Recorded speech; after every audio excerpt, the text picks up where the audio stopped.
Hello friends, स्वागत है आपका एक्सेस कंप्यूटर एजुकेशन की क्लासेस में। फ्रेंड्स, फाइनेंशियल फार्मूलों की लिस्ट में आज हम 4 डिफरेंट फार्मूले करने जा रहे हैं। पहला होता है पीवी, दूसरा एफवी, एक है आरआरआई और पी ड्यूरेशन। 4 फार्मूलों की मैं बात करूंगा। पीवी फार्मूला क्या है, पहले देखिए मैंने इसके लिए एक शीट बनाई है। दैट इज अमाउंट, यहाँ पर हमने 10,000 लिखा है, रेट 10% और टाइम 3 साल। गाइस होता क्या है, अगर मैं इसे 3 साल भी कर सकता हूँ पीरियड और 12 से मल्टीप्लाई भी। अगर मैं बात करता हूँ प्रेजेंट वैल्यू, प्रेजेंट वैल्यू का मतलब क्या है देखिए पहले यहाँ पे समझते हैं। Present value of investment with in the given period with the fix rate of interest.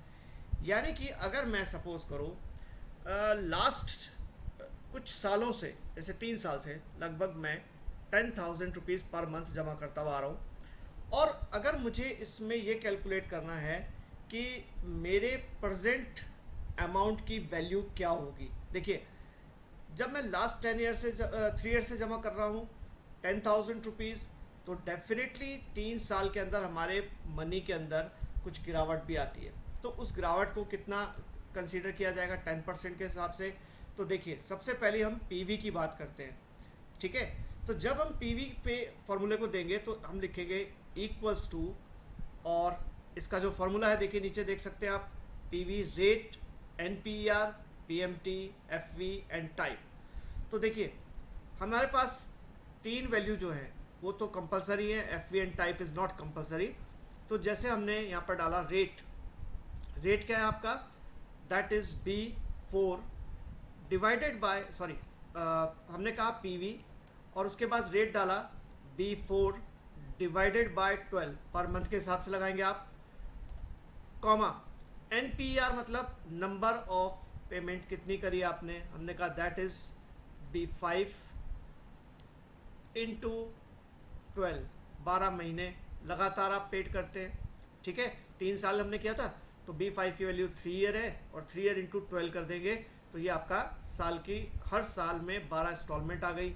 और पीवी कितनी, मैंने कहा -B3, ये अमाउंट मैं हर साल पे कर रहा हूँ। तभी मैंने हर बार आपको बताया कि माइनस हम क्यों लगाते हैं, माइनस इसलिए क्योंकि हम यहाँ पर पे कर रहे हैं, ओके। अब गाइज इसको जैसे ही हम एंटर प्रेस करेंगे दैट विल डिस्प्ले 309912। अब अगर आप नॉर्मली देखते हैं 10,000 रुपये आपने लगभग हर साल में 12 बार जमा किए, ठीक है। तो 1,20,000, 1,20,000, 1,20,000, तो आपका 3,60,000 के आसपास जमा होना चाहिए। तो यहाँ वैल्यू दिखाता है 309902.36। ये आपकी गिरावट भी है, आप पिछले 3 साल से पैसा जमा करते आ रहे हैं, तो इस समय उसकी वैल्यू भी तो गिरेगी। तो जो वैल्यू आएगी इस समय, प्रेजेंट वैल्यू, पिछले 3 साल से जमा किए हुए पैसे की जो प्रेजेंट वैल्यू है वो कितनी होगी, वो आपकी 309912.36 रह जाएगी, ओके। इसी तरीके से अगर आप कभी, ऐसा कुछ होता है कि आप पोस्ट ऑफिस में जाते हैं या फिर आप बैंक में जाते हैं, आप आरडी खुलवाते हैं। आरडी में आप ये बोलते हैं कि अगर मैं 10,000 रुपीज़ पर मंथ आज की डेट में जमा करना शुरू करता हूँ तो मुझे 3 साल के बाद कितना पैसा मिलेगा, पैसा कितना मिलेगा, उस पैसे की वैल्यू उस समय क्या होगी, that is different thing, but पैसा मिलेगा कितना वो आपको सर्च करना है, ओके। तो इसके लिए हम यहाँ पर एक दूसरा फंक्शन यूज करते हैं, that is future value. Future value का मतलब क्या होता है, फ्यूचर में उस पैसे का अमाउंट की वैल्यू कितनी होगी। वो बात मैंने आपको भी बोला कि आप ये नहीं पूछ रहे कि आपकी उस समय मनी कितनी गिर जाएगी, मनी में गिरावट कितनी आ जाएगी, वो नहीं, फ्यूचर में आपको मिलेगा कितना, बस इतनी बात है। तो हम बात करते हैं एफवी।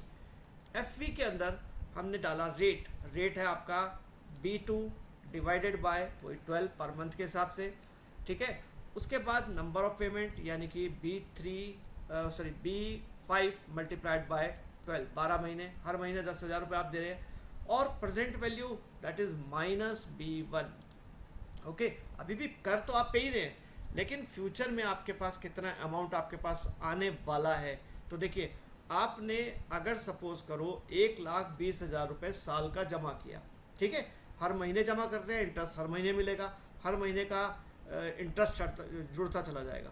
जब आप एंटर करते हैं तो इसमें आपके पास टोटल जो मिलता है, क्योंकि आपने 12×36 लगभग 3,60,000 रुपये आपने जमा किया था, जो आपका अमाउंट था, प्लस उसके ऊपर 10% के हिसाब से इंटरेस्ट जुड़ा, पर एनम के हिसाब से हर महीने इंटरेस्ट जुड़ता है। तो आपके पास 3 साल के बाद जो पैसा जमा होगा उसकी वैल्यू होगी 4,17,818 रुपये 21 पैसे।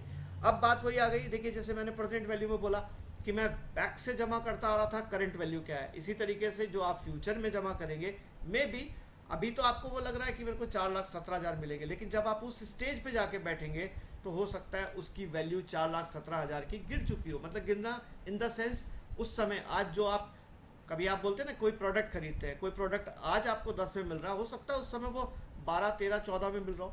तो इसी वजह से हम अभी तो फ्यूचर वैल्यू लगा के चल रहे हैं, लेकिन हमारे पास उस समय उस पैसे की वैल्यू क्या होगी, इट्स डिपेंड। ओके, अब बात आती है नेक्स्ट, हम बात करते हैं RRI फॉर्मूला। RRI फंक्शन क्या कहता है, देखिए RRI फंक्शन कहता है, RRI function to find the growth rate, interest rate जिसे हम कहते हैं, ऑन द अमाउंट। देखिए आपने कहीं से लोन लिया, ठीक है, और उसकी फ्यूचर वैल्यू बोलते हैं, जैसे लोन था 5 लाख का, फ्यूचर वैल्यू आपको जो लौटाना पड़ रहा है वो 10 लाख लौटाना पड़ रहा है, बिल्कुल डबल, ठीक है, और वो कितने पीरियड में, 4 साल में। तो अगर कोई पूछता है कि इसका रेट क्या लगा, इसका रेट क्या था, किस रेट पे आपने उसको पे किया, तो उसके लिए हम यहाँ पर करते हैं इक्वल्स टू, एक फंक्शन है RRI, ब्रैकेट ऑन करेंगे, NPER, total number of instalment आपने 4 पे करी है ना, हर साल एक इंस्टॉलमेंट पे कर रहे हैं, 4 साल का पीरियड, मतलब ये नंबर ऑफ पीरियड है आपका। Okay, comma PV, present value क्या है, मैंने कहा इसकी प्रेजेंट वैल्यू है B3 और फ्यूचर वैल्यू क्या है B4। बहुत आसान सा फॉर्मूला, इसमें और कोई फंक्शन जरूरत नहीं है। जैसे ही आप एंटर करते हैं तो ये आपको बोलता है 18.92% के एवरेज से आपने मनी को पे किया है। अगर आप बोलते हैं कि 5 लाख का मुझे 7 लाख पे करना पड़ता है, ठीक है, और 4 साल के बाद, 4 साल में, तो आपका परसेंटेज आता है 5 का 7 अगर कर रहे हैं तो 4 साल में 8.878% का इंटरेस्ट आप उसको पे कर रहे हैं। तो ये आपका इंटरेस्ट रेट निकालने के लिए है। अभी तक हम इंटरेस्ट रेट खुद दे रहे थे कई चीज़ों में, लेकिन अब हम कहते हैं कि पर एनम का इंटरेस्ट कितना आया, तभी मैंने पीरियड 4 साल पूरा लिखा है, महीने का नहीं। तो पूरा जो हम कहते हैं कितने परसेंट पर एनम का इंटरेस्ट, वो कहता है 8.78% पर एनम के इंटरेस्ट के हिसाब से आपको 5 लाख को अगर 7,000 में पे करना है। टोटल 5 लाख का लोन था और 7,000 आपने उसे पे किया है। ओके गाइज, तो ये होता है RRI function, that will tell you the interest rate कितना आपका पड़ा। इसी के नीचे एक छोटा सा फंक्शन मैंने और लिखा है, बहुत इंटरेस्टिंग फंक्शन है ये भी।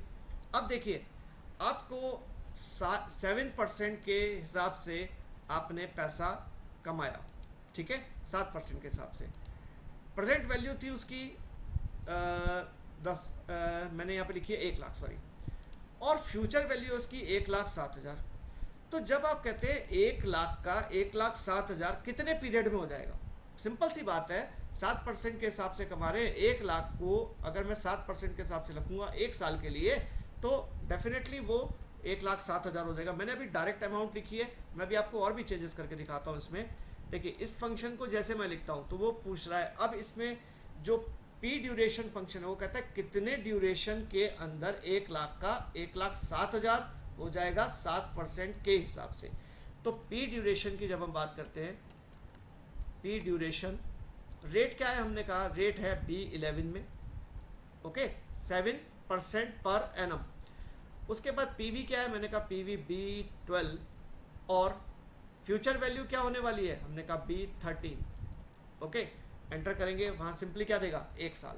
सीधा सीधा पता चल रहा है कि अगर आप, मैं बोलता हूँ 1 लाख का 1,07,000 7% के हिसाब से, ठीक है, तो सीधा सीधा बढ़ रहा है। लेकिन अगर सपोज करो मैं बोलता हूँ कि यहाँ पर 7% के हिसाब से 1 लाख का अगर मुझे सपोज करो 2,14,000 करना हो तो ये 11, क्योंकि उसमें देखिए पहले साल का इंटरेस्ट जुड़ेगा, ये 11 महीने और लगभग मान के चलिए 24 दिन, 11.24 ईयर में, है ना।